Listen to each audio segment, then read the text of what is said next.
¿Listos? Bueno, como decía, vamos a buscar en la escritura la carta que el apóstol Pablo le escribe a los hermanos de Colosas. Y lo vamos a hacer en el capítulo 3. Y vamos a estar leyendo del versículo 1 al versículo 4 y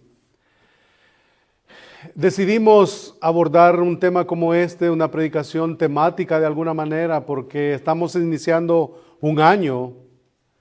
Como decía el hermano Luis, nosotros nos movemos bajo un calendario que consta de tiempo, pero sabemos que Dios vive en una eternidad. Nosotros estamos iniciando un año y en nuestra mente es 2025. Entonces, consideré necesario, como creo cada iglesia lo hace, de tomar un tema para predicarlo y de ver de qué manera este tema nos puede ayudar a nosotros a enfrentar el año que vamos a iniciar. Y qué mejor manera de hacerlo con un texto como el de Colosenses capítulo 3, versículo del 1 al 4, y dice así la palabra del Señor. ¿Lo tenemos? Si pues habéis resucitado con Cristo, buscad las cosas de arriba, donde está Cristo sentado a la diestra de Dios.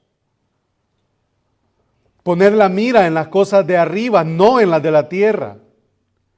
Porque habéis muerto y vuestra vida está escondida con Cristo en Dios. Y mire la promesa gloriosa en este texto. Cuando Cristo, vuestra vida, Él es nuestra vida, se manifieste, entonces vosotros también seréis manifestados, ¿dónde? Con Él en gloria. Qué maravilloso. Vamos a orar. Bendito Dios y Padre, una vez más nos acercamos a ti, Señor, en agradecimiento, dándote el honor y la gloria, porque eres digno de toda adoración. Pedimos, Señor, que tu Espíritu nos guíe, que tu Espíritu, Señor, haga una obra intercesora en este momento, que el que está sentado y el que está hablando, Señor, necesitan grandemente de ti.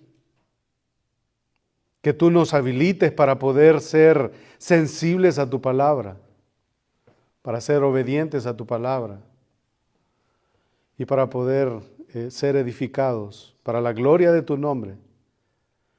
Oramos estas cosas. Amén.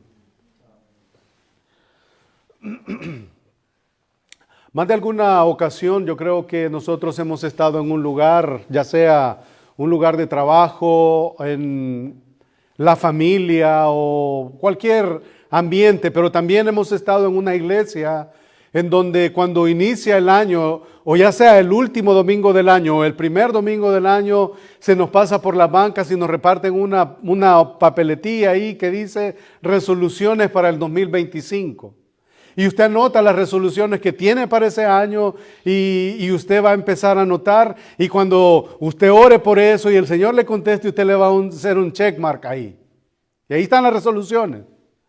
Muchos piden por una casa, muchos piden por un carro nuevo, muchos piden por una esposa, por un esposo, por hijos, muchos piden por un nuevo trabajo, por una ascensión en el trabajo, una promoción ahí. Yo recuerdo haber participado de eso en una iglesia, sin ser conscientes muchas veces de lo que yo estaba pidiendo iba a ser un medio que me iba no solamente a alejar de Dios, sino que estaba lejos del deseo del corazón de Dios. Y me llevó a pensar en eso. Cuando empiezo el año y digo que viene para la iglesia, que viene para mi familia, que viene para... Miren, lo único que está garantizado de lo que va a suceder en su vida y en la mía es la voluntad de Dios, el plan de Dios. Que seamos transformados a la imagen de su Hijo Jesucristo. Eso es lo único que tenemos garantizado, que la voluntad de Dios se va a llevar a cabo en su vida y en la mía. ¿Cómo luce la voluntad de Dios entonces en nosotros? cuáles son los anhelos que nosotros tenemos para este nuevo periodo de tiempo, el que estamos iniciando en nuestro calendario con el que funcionamos. Los estudiosos han dividido la carta del apóstol Pablo a los colosenses en dos grandes secciones. La sección del capítulo 1 y del capítulo 2 han metido mucha doctrina, mucha cristología, mucha suficiencia del sacrificio de Cristo en favor de pecadores, y que es la única fuente de salvación que usted y yo podemos anhelar y podemos desear. Y la segunda sección en la que han dividido la carta es a la parte práctica de Colosenses. Parte ya cómo luce todo lo que te enseñé en 2 capítulos, cómo va a lucir del 3 en adelante, del 3 al 4. Y en este capítulo entonces, del capítulo 3 en adelante, nosotros vamos a estar viendo varios aspectos, y tengo como intención en esta tarde que juntos veamos la exhortación general a llevar una vida nueva en Cristo, de los versículos del 1 al 4, como dije.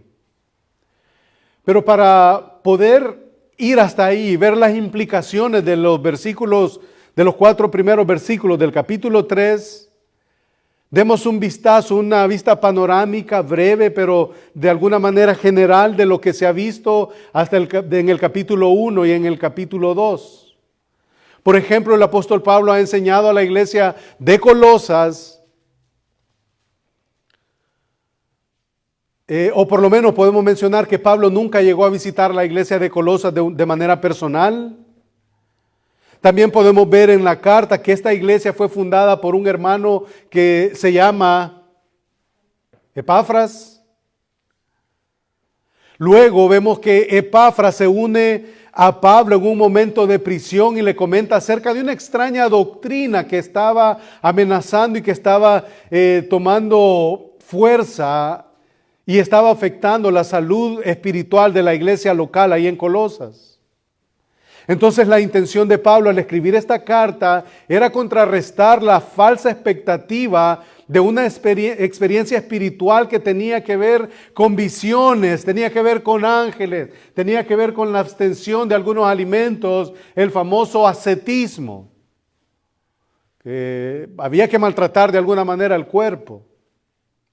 Y eso era lo que estaba el apóstol Pablo tratando de contrarrestar. Y esta doctrina era altamente peligrosa, pero mire por qué. Note que no negaba categóricamente la obra de Jesucristo en favor del pecador, no la negaba, pero sí negaba la suficiencia de dicha obra para el perdón para el perdón de pecados y la salvación de las almas. O sea que sí, la obra era buena, sí, estaba bien, pero necesitaban cosas externas a la obra de Cristo, y era experiencias de éxtasis, cuestiones que tenían que ver con ángeles y todas estas cosas, y la observancia de fiestas, observancia de alimentos, de abstenerse de todas estas cosas. Entonces la intención del apóstol Pablo era contrarrestar esta falsa enseñanza, y esa falsa enseñanza empezó a nacer en el mismo corazón de la iglesia. Hermanos estando dentro de la iglesia fueron afectados por esta doctrina que venía de afuera, la meten. Entonces Epafras llega y le dice a Pablo, allá en la iglesia, ahí en Colosas, hay hermanos que se están levantando y están diciendo de que es necesario que empecemos a hacer otras cosas y que no descansemos solamente en la obra de Cristo, sino que también confiemos en que tenemos que tener ciertas experiencias ahí extras, sobrenaturales. Y que también empecemos a observar días de fiesta, días de reposo, y que tenemos que abstenernos de ciertos alimentos, que todas esas cosas. Entonces Pablo enfatiza fuertemente que lo único que el pecador necesita es la obra de Cristo en favor y para la salvación de los pecadores. Eso es lo único y eso es el énfasis que da. ¿Y qué es lo que dice el apóstol Pablo en Colosenses, en el capítulo 1? Porque en Él habita corporalmente toda la plenitud de la deidad y estamos completos en Él. Entonces empezó a contrarrestar y todo este tema a mí me viene, ¿cómo nosotros vamos a empezar este año? Hermanos, tenemos una iglesia que hermanos se enferman, hermanos viajan, hermanos van, hermanos vienen. Pero una cosa creo yo que tiene que gobernar el corazón, la mente nuestra a la hora de orar por nuestra iglesia y es que Cristo sea formado en nosotros. Uno, y dos, que nuestra mirada esté puesta en lo eterno, en lo celestial, porque yo mencioné algunas cosas que nosotros ponemos como resoluciones. Por ejemplo, un buen empleo. Yo no le veo nada de malo a que nosotros querramos tener un mejor empleo. Tampoco veo nada de malo o de pecado que nosotros querramos algo que va a ser de beneficio para nuestras familias, para nuestros hijos. En sí mismo las peticiones no están mal. Lo que sí estaría mal es que todo eso gobierne mi mente, mi corazón y que yo me afane más a las cosas que este mundo ofrece, a las cosas que yo puedo lograr en este mundo, que el carácter de Cristo sea formado en mí, en ver lo celestial. Eso sí creo que sería un problema y es mi invitación en esta tarde que juntos podamos ver el deseo de Pablo al escribirle a estos hermanos y especialmente lo que dice en el capítulo 3, versículos del 1 al 4. Y lo que podemos ver en el capítulo 1 por lo menos es que el apóstol Pablo les ha dicho que la imagen de Dios, que Cristo es la imagen del Dios invisible, que Cristo es el primogénito de toda la creación, que Cristo es el creador de todas las cosas, que Cristo está antes que todas las cosas fueran, que Cristo es el que hizo y hace subsistir todas las cosas, que Cristo es la cabeza del cuerpo, que es la iglesia, que Cristo es el principio, que Cristo es el primogénito de los muertos, que Cristo es la preeminencia y es preeminente sobre todas las cosas, que Cristo que agradó al Padre, porque en Él habita toda la plenitud de la deidad. Entonces la carta del apóstol Pablo en resumidas cuentas es que fuera de Cristo el creyente no necesita nada más para alcanzar la salvación. Cristo más nada es igual a todo. Si usted y yo tenemos a Cristo, hermanos, lo tenemos todo. Él es suficiente, Él es todopoderoso. Y que todo, si tuviéramos todo, pero que si no tenemos a Cristo, hermanos, no tenemos nada. Si Cristo más nada es igual a todo y todo sin Cristo es igual a nada.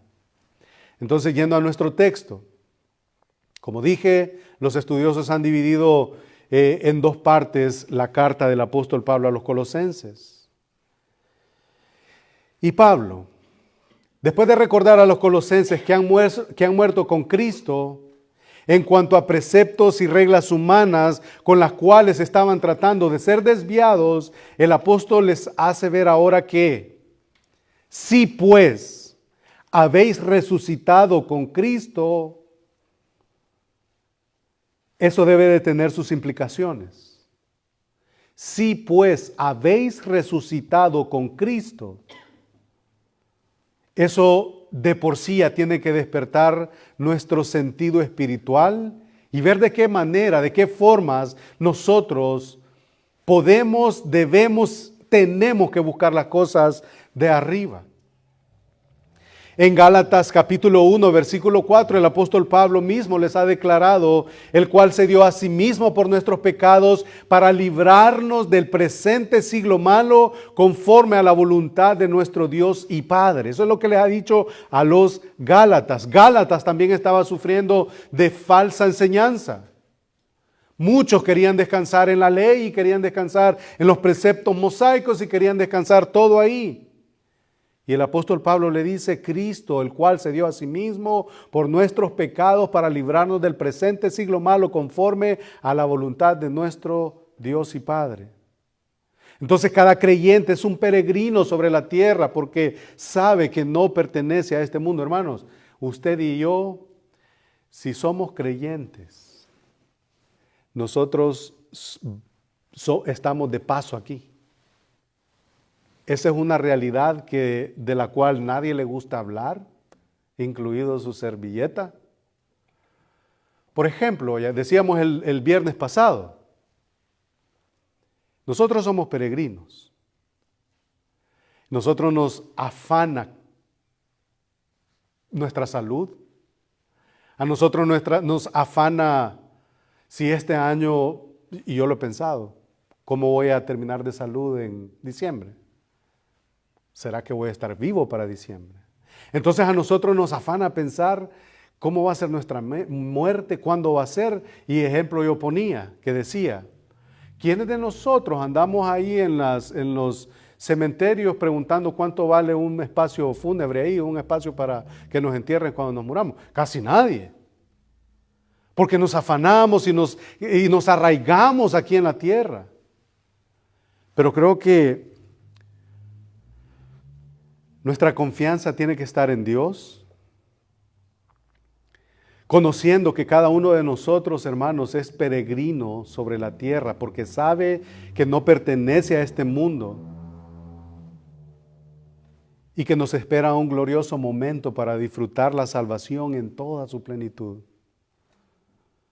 Efesios enseña a lo largo del capítulo 1 que el Señor nos hizo sentar en lugares celestiales en Cristo Jesús, que estábamos muertos en delitos y pecados, pero que Él nos dio vida juntamente con Cristo y estamos sentados ahí. O sea que tenemos una salvación posicional, nosotros tenemos, es nuestra, en base al sacrificio de Cristo, no a nuestras obras.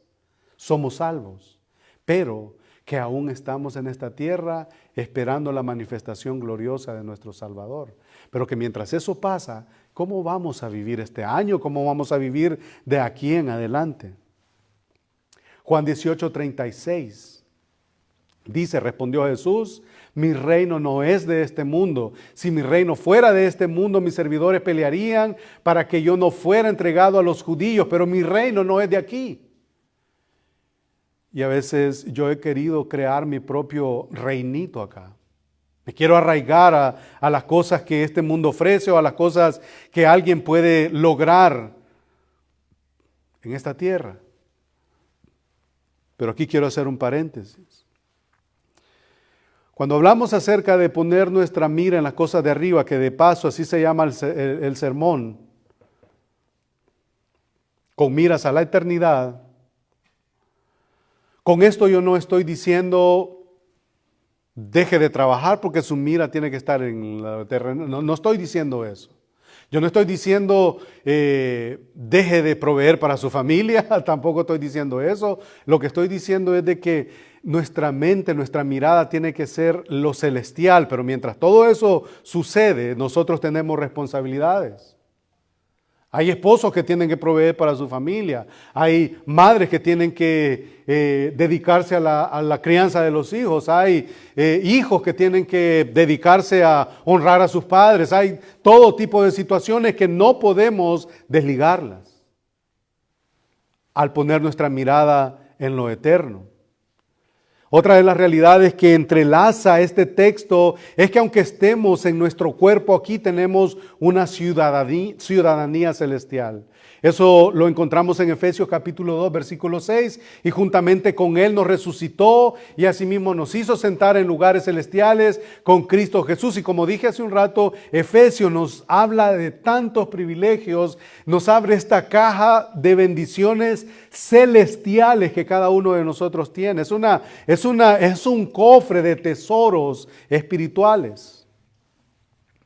Para todo verdadero creyente, las cosas valiosas están en el cielo y a toda costa debemos huir de todos los asuntos que el mundo nos ofrece. Efesios capítulo 1, versículo 3, bendito sea el Dios y Padre de nuestro Señor Jesucristo, que nos bendijo con toda bendición espiritual en los lugares celestiales en Cristo.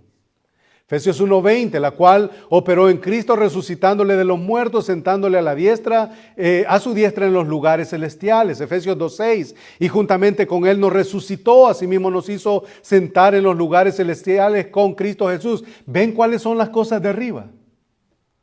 ¿Ven cuál es el cofre y son los tesoros que tenemos en Cristo? Bendiciones espirituales. Lugares celestiales.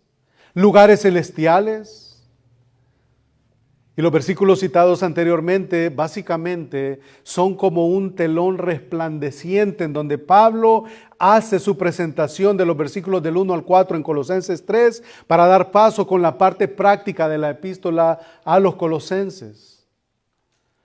Entonces él comienza haciendo un llamado a los receptores de la carta para interesarse por la realidad de que si han resucitado, entonces hay una realidad celestial y ese va a poner al descubierto la verdadera espiritualidad en ellos al verse afectada para una santidad puesta en práctica, para una búsqueda puesta en práctica. Y entre las características que vamos a considerar es, por ejemplo, los signos vitales que dan vida espiritual. Vamos a ver también que hay una responsabilidad humana ante lo que Pablo está escribiéndole a los hermanos en Colosas, que por extensión tiene que ser también para nosotros. También vamos a estar hablando cuál es el manantial de donde todo esto proviene.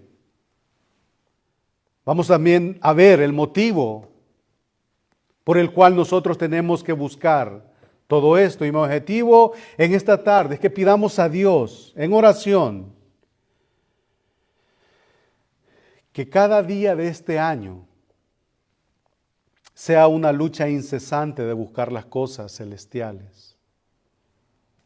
Si va a ser un reto, hermanos, sabemos que sí, lo va a hacer, lo será.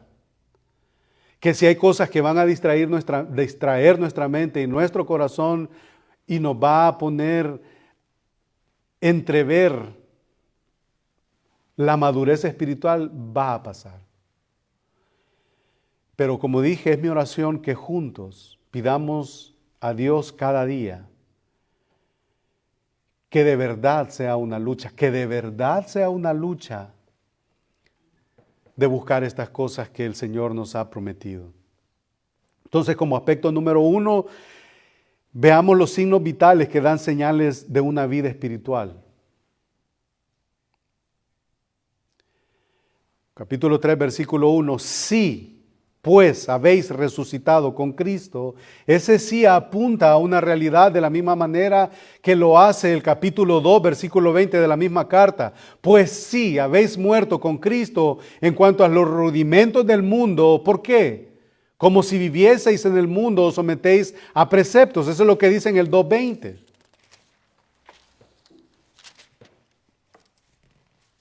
Pues si habéis muerto con Cristo en cuanto a los rudimentos del mundo, ¿por qué como si vivieseis en el mundo os sometéis a preceptos? Y ahí está la defensa que está haciendo Pablo, el contraataque que está tratando de enviar a través de la carta para que estos hermanos no se desvíen. Eso entonces da por sentado que el creyente que ha sido resucitado con Cristo, según el texto, no cruza valles de angustia y de sombra o de incertidumbre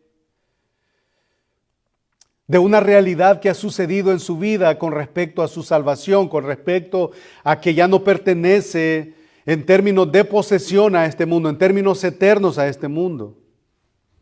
Pero ¿cuándo sucede eso en nosotros? ¿Cuándo sucede esa adopción, esa transición en donde dejamos de pertenecer a este mundo caído y ya nos volvemos en hijos de Dios? Eso sucede en el momento de nuestra salvación, en el momento en el que usted y yo depositamos nuestra confianza en Cristo, reconocemos no solamente que somos pecadores, sino que también reconocemos que Cristo es Señor sobre todas las cosas.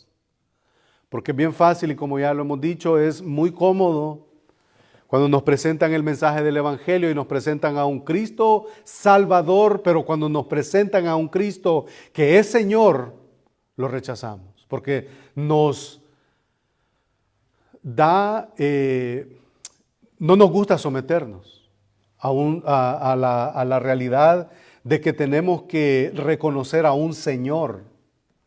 ¿Cómo nosotros vamos a dar cuenta a un Dios? Y esa es la realidad del mundo que vive lejos de Dios, del alma que vive lejos de Dios. No viene al Evangelio porque al venir al Evangelio entonces da por sentado que tiene que rendir su vida a alguien. Pero ¿cómo la voy a rendir? Si yo soy dueño de mi vida, yo decido lo que hago, yo decido lo que pienso, yo decido dónde voy, de dónde vengo y para dónde, todo eso. Pero la realidad es de que si usted y yo hemos reconocido al Señor como Salvador, es implícito y es una cadena que no se puede reventar, que si lo recibimos como Salvador, va a ser nuestro Señor. No, eso es innegociable, es innegociable.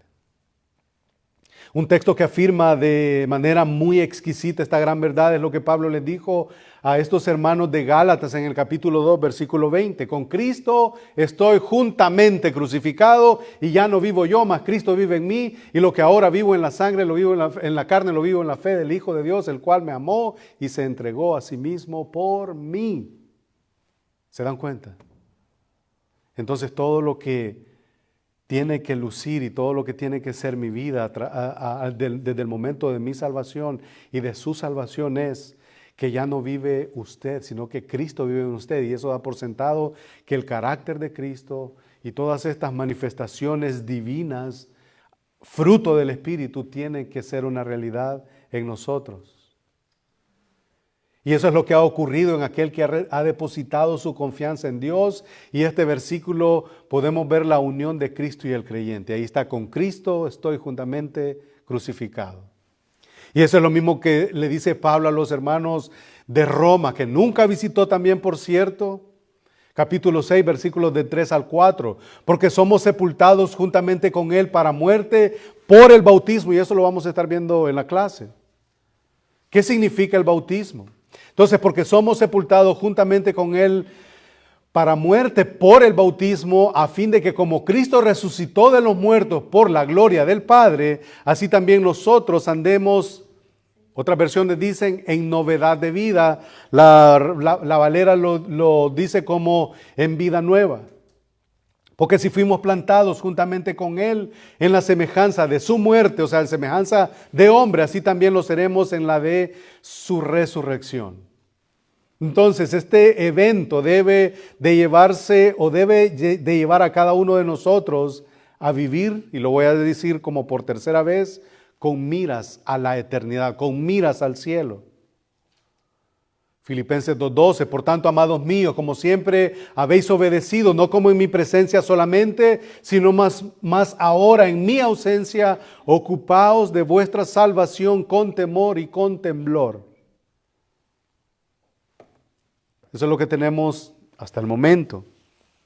El apóstol Pablo le recuerda a los colosenses que han resucitado con Cristo y que eso es el camino a la santidad, que no deben de someterse a rituales, no tienen que esperar ninguna experiencia extrabíblica o experiencias con ángeles. El creyente en general debe de tener en mente que su identidad es Cristo. Leamos nuevamente, por si no se percataron, todas las implicaciones del texto, y lo hago de una manera muy intencional porque a veces nosotros tendemos por el afán de la vida y por todo lo que tengo que ir a cenar o tengo que jugar con los niños o tengo que, por muy bueno que parezca, pero a veces tendemos a leer la Escritura solamente así como a ojo de albañil y ya pasamos al siguiente párrafo sin darnos cuenta de todas las implicaciones, de todas las verdades, de todos los privilegios que usted y yo tenemos en la Escritura. Miren lo que dice el versículo 1 del capítulo 3. Sí, pues, habéis resucitado con Cristo. O sea, si eso ha sido una realidad en tu vida y en la mía, buscad las cosas de arriba donde está Cristo, sentado a la diestra de Dios. Él dijo, mi reino no es de este mundo. Versículo 2. Poned. Eso no es una sugerencia. Eso es un imperativo. Poned la mira en las cosas de arriba, no en las de la tierra. Porque habéis muerto. Y esto es a lo que yo me refiero, que a veces leemos de una manera muy superficial. Porque mire, si usted ha resucitado con Cristo, mire lo que dice el versículo 3. Porque si habéis muerto y vuestra vida está escondida con Cristo en Dios. Eso es sublime. Eso es un privilegio. Que el Dios creador del cielo y de la tierra me tenga a mí bajo el cuidado de sus manos y el cuidado de sus alas.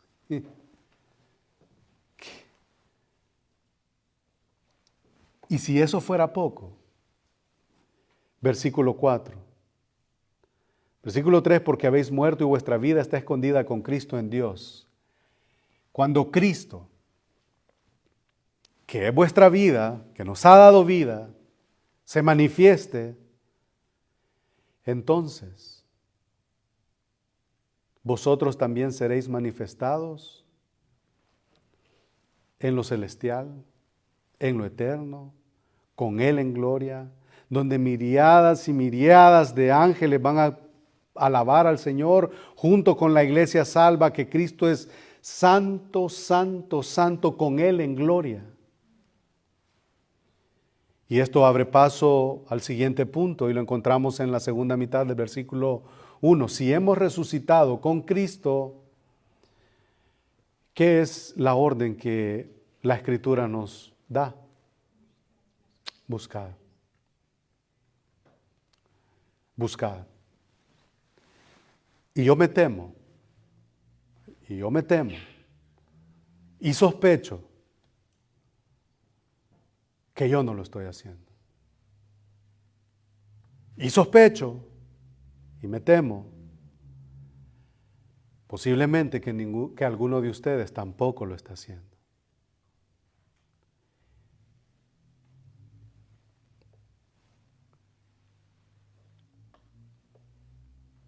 Poned la mira en las cosas de arriba, no en las de la tierra. ¿Y sabe lo que significa eso? De que sí, el Señor es mi Salvador, y sí, el Señor puso su cuerpo, derramó su sangre, su cuerpo fue molido. En representación que la salvación le pertenece a Él, pero eso no me exime a mí, no anula que hay una responsabilidad humana en mí. Poned. Él no dice les voy a poner, Él dice poned la mira, ustedes háganlo, muévanse, hagan, o sea, piensen, tengan una disposición voluntaria, consciente, intencional de hacerlo. Poned, buscad. Esa es una acción continua, permanente. Busquen, oren, pidan. Es un imperativo en la vida de cada uno de nosotros. No solamente en su vida, también en la mía. A veces los que predican tienen como costumbre eximirse o hacerse a un lado de todas las implicaciones y creen que todo lo que van a enseñar es para la iglesia, y no. La necesidad es para cada uno de nosotros, mía y suya. Buscad, poned. Consiste en ocuparse de las realidades eternas donde Jesucristo es el centro. Ocuparse de las cosas celestiales es ocuparse de aquel que reina sobre todas las cosas. ¿Y qué es cómo lucen todas esas cosas? Sus propósitos, sus planes, los acontecimientos en este mundo, todo eso es gobernado por Él. Y debemos verlo a través de sus ojos, a través de la vida eterna. Las cosas de arriba se refiere al reino celestial y todo lo que refleja el carácter de Dios. Todo lo que refleja el carácter de Dios. Hablábamos el viernes, regresando al viernes, de que todo lo que sucede en la tierra,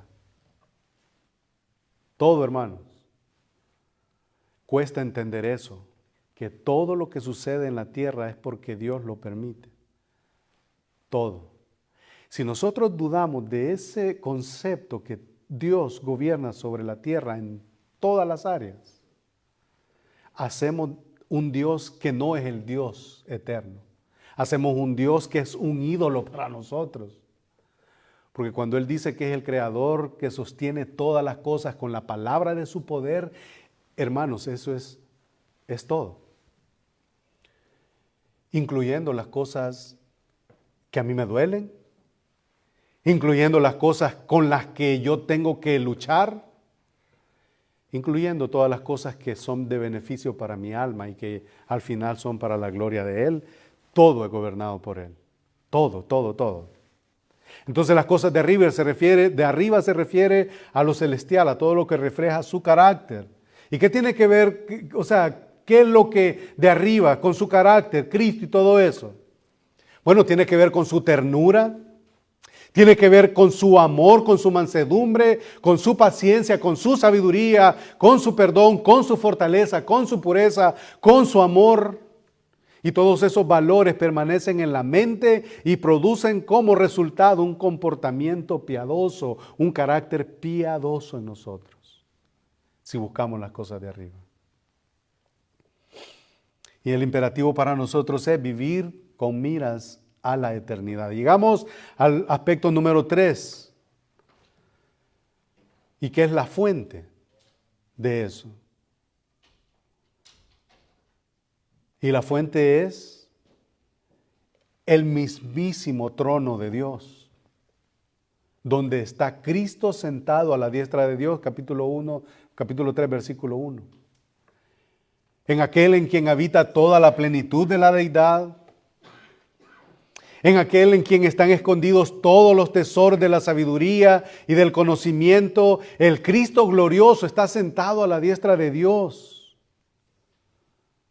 Las Escrituras nos dan abundante testimonio donde esa realidad es exhibida. Por ejemplo, en el Salmo 110, versículo 1, Jehová dijo a mi Señor, siéntate a mi diestra, ahí está, hasta que ponga a tus enemigos por debajo de tus pies.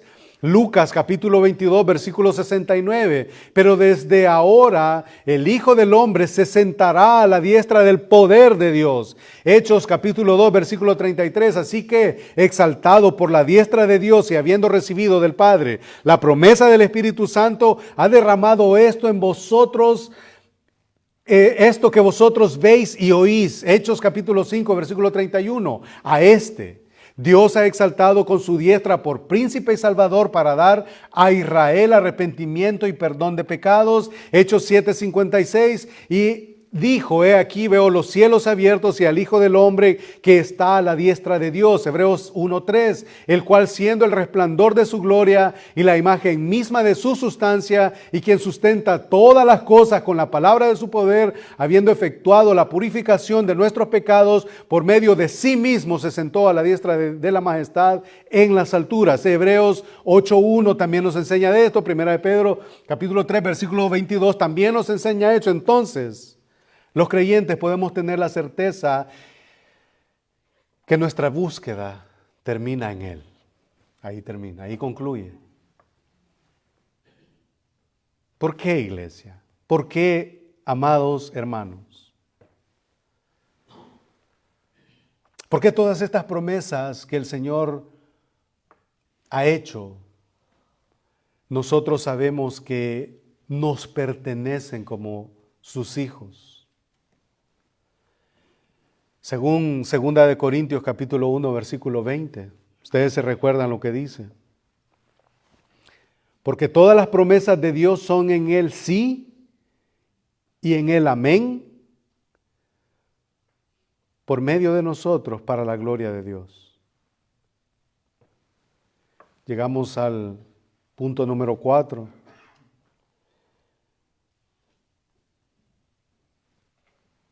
¿Y por qué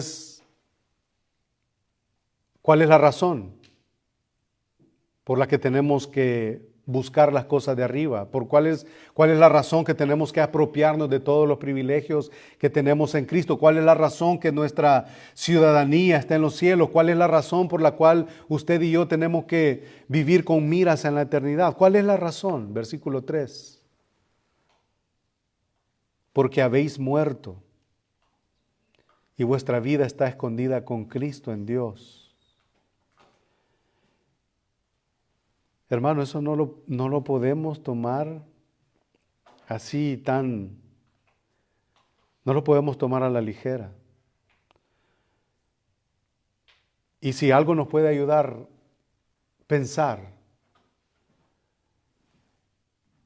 de dónde el Señor nos ha sacado, quiénes nosotros hemos sido. Eso solo nos tiene que llevar de rodillas delante de Él. Porque ninguno de ustedes, y yo peor,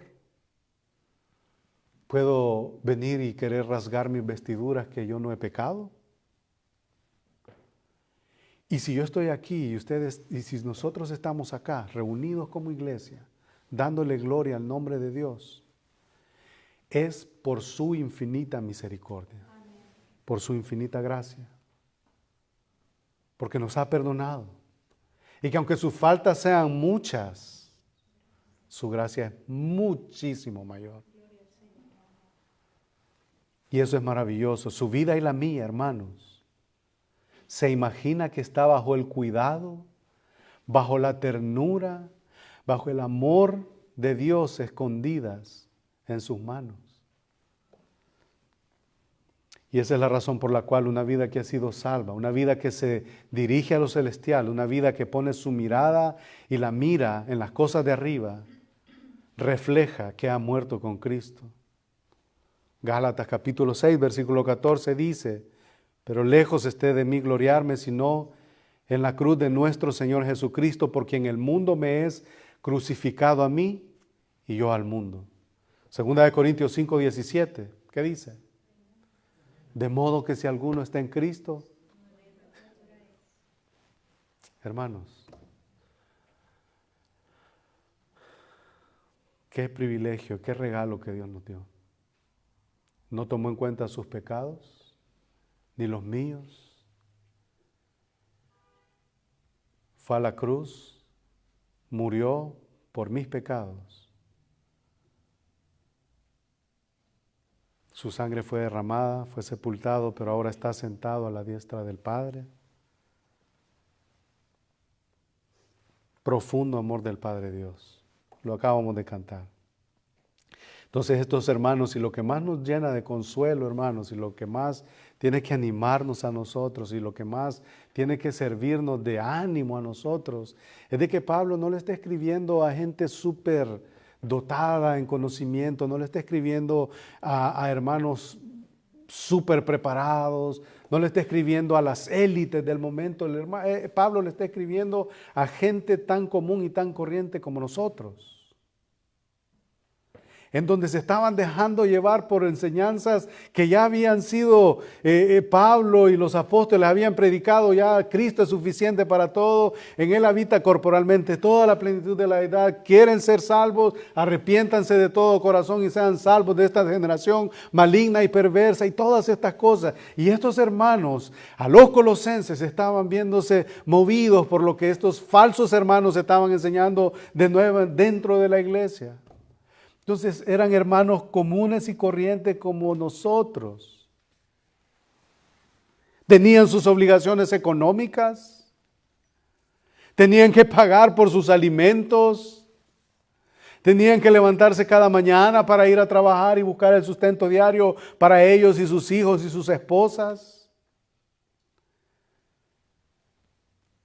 Y como dije temprano, esto tampoco tiene que llevarnos a pensar de que voy a llevar la vida como si no existe, o sea, como si no me va a dar hambre o si no me voy a tener que poner ropa o algo. No, yo tengo que ser responsable con mis obligaciones como esposo, como padre, como hijo, como vecino, como todo. Sin olvidarme que mi vida y su vida y su mente y su corazón tienen que estar apuntando a la gloria de Cristo.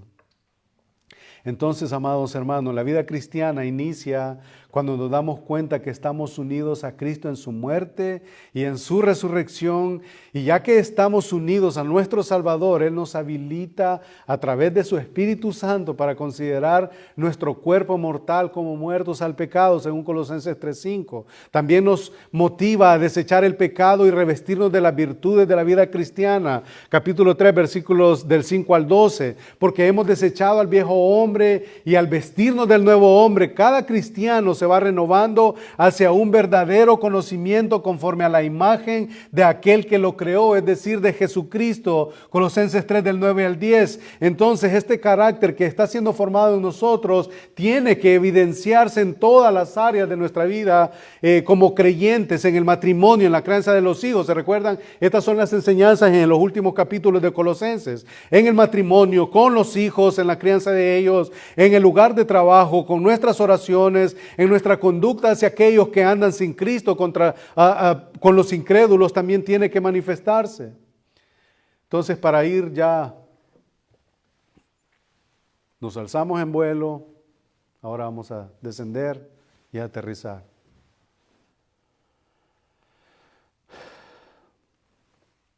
¿Dónde quiere poner usted y dónde quiero poner yo mi corazón en este tiempo que estamos iniciando? Primer domingo del año. ¿Dónde vamos a dirigir nuestra atención? Tenemos que hacer esto sin dejar de hacer aquello. Que el Señor nos ayude. Que el Señor nos ayude y que sea una lucha, hermano, que sea una lucha. Porque, o sea, como que estar hablando de esto como si yo tengo una capa y ya no voy a luchar en contra de las cosas que el mundo ofrece, hermano. Es una lucha. Es una lucha. Soy de carne también, me duele cuando me pellizco. O sea, va a ser una lucha para mí. Va a ser una lucha para usted. El hecho de ser intencionales y poner la mirada en Cristo, por más que puedo hacer esto y puedo hacer lo otro y puedo hacer lo otro, glorifica al Señor si lo estoy haciendo o tomé en cuenta al Señor como, o sea, en las cosas que yo quiero hacer. Uno de los capítulos de este libro que estamos estudiando enseñaba acerca de cómo se le conoce a la persona que camina sin tomar en cuenta la voluntad de Dios. Impío. Y parece que el término impío solo tiene que ver con aquellos que no han venido al Señor, que viven ahí tomando y haciendo sus cosas sin tomar en cuenta a Dios. No, a veces nosotros tenemos síntomas de impíos. Porque no tomamos en cuenta a Dios. No tomamos en cuenta a Dios. Lo tomamos en cuenta cuando nos conviene. Cuando me va a beneficiar. Pero ¿cuántas veces de nosotros, y dice el pastor Núñez en su libro Integridad y Sabiduría, cuántos de nosotros pasamos en el pasillo del súper y consideramos, Señor, es tu voluntad que yo compre esto? ¿Cuántas veces? Yo no cometo ese error, vivir de manera impía.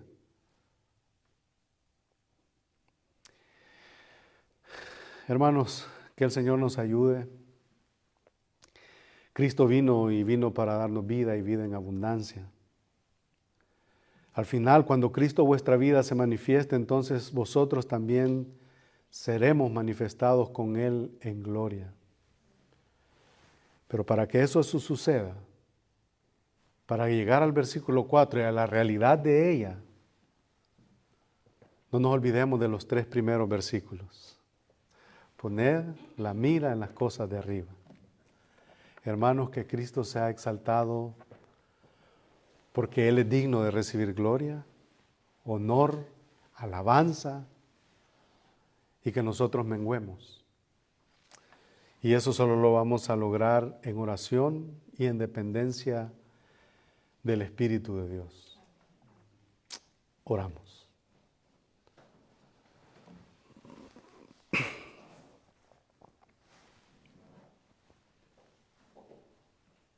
Nos acercamos, Señor, nuevamente a ti.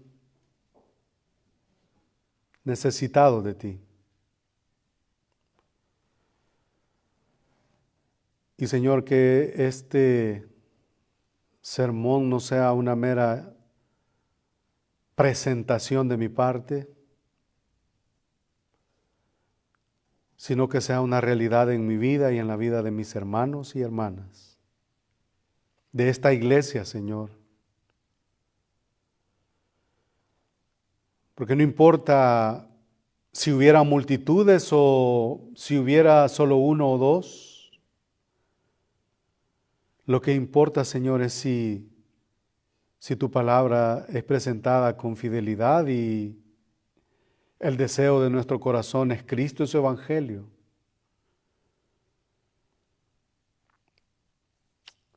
Señor, sé con nosotros, somos débiles, somos finitos. Somos finitos, Señor, pero que este texto que acabamos de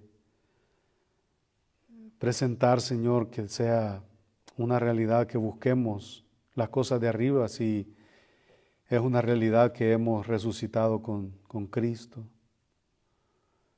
Que si va a ser una lucha, sí, por supuesto, Señor, que reconocemos que somos carne, que aún no hemos sido glorificados y que mientras eso no suceda vamos a luchar. Pero permite, Señor, que de verdad sea una lucha en mi corazón, en mi mente, en mi vida y en la vida de la iglesia, en la vida de cada uno de nosotros. Gracias, Señor, por cada hermano y hermana que han estado acá en esta tarde. Te pido, Señor, por aquellos que no han venido también, que si es por causa de enfermedad, Señor, que tú seas con ellos. Si hay algún desanimado entre ellos, de igual manera, Señor, tú que eres poderoso para transformar corazones, también consuela corazones desanimados. Y aquel que está fortalecido, Señor, como siempre te lo pedimos, porque no solamente tenemos que acercarnos a ti cuando hay necesidad, también cuando hay gozo, Señor. Y vemos, Señor, hermanos, hermanas que están gozosos y están muy fortalecidos, que esa fortaleza para tu gloria pueda crecer aún más. Te lo rogamos. Gracias por habernos permitido celebrar la cena, Señor. Permite que lo que reste de esta reunión, Señor, que tú seas siempre exaltado. Por los méritos de tu Hijo Jesucristo oramos. Amén. Dios les bendiga, hermanos. Pasamos con el último canto.